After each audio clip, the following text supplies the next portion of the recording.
अस्सलाम वालेकुम, मेरा नाम डॉक्टर वासिफ़ रहमान है। आज हम बात करेंगे हिचकी से मुतल्लिक़, जिसको हिकअप भी कहा जाता है। देखें, ज़िंदगी में कभी ना कभी हमें हिचकी आती रहती है और ये हिचकी ख़ुद ब खुद ख़त्म भी हो जाती है। लेकिन मसला वहाँ पैदा होता है जब ये हिचकी 48 घंटे से बढ़ जाए।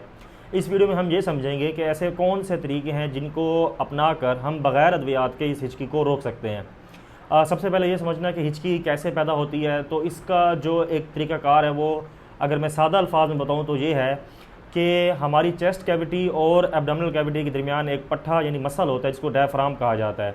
जब ये पट्ठा सिकुड़ता है यानी कंट्रैक्ट होता है तो हमारे फेफड़े यानी लंग्स एक्सपैंड करते हैं और बाहर से हवा अंदर तो जाती है।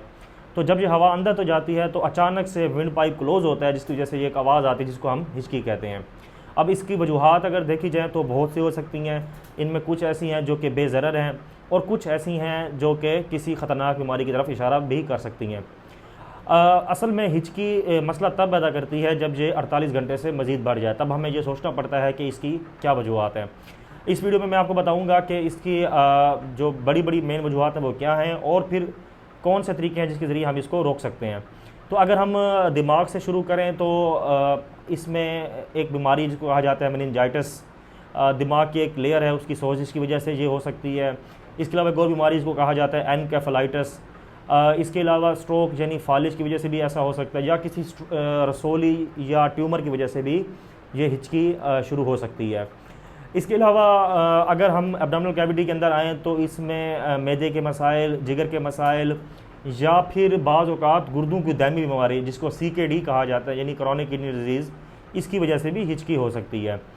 तो इसमें एक तो जो मैकेनिज़्म मैंने आपको बताया है यही है कि भाई बाज़ औक़ात हमारा जो ये डायफ्राम पट्ठा है जब ये सिकुड़ता है तो इसकी वजह से हिचकी पैदा होती है।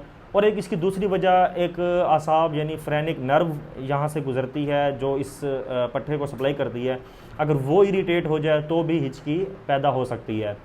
इसमें क्योंकि हम ज़िंदगी में कभी ना कभी इसका शिकार होते हैं, तो हिचकी होने की एक वजह, बहुत बड़ी वजह हमारे मैदे के अंदर गैस या तेज़ाबियत का होना है। और एक ऐसी वजह जो कि हम अक्सर इग्नोर कर देते हैं वो है डिप्रेशन या एंग्जाइटी। डिप्रेशन या एंग्जाइटी में भी हिचकी पैदा हो सकती है। तो अब इसको आपने ख़त्म कैसे करना है और कब ऐसी सिचुएशन पैदा हो सकती है कि आपको डॉक्टर के पास जाना चाहिए।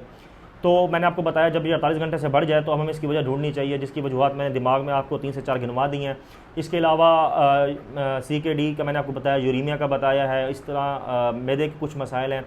तो उसकी एक प्रॉपर जांच पड़ताल होनी चाहिए जब आपकी ये हिचकी 48 घंटे से बढ़ जाए। लेकिन अगर इससे आपकी हिचकी कम है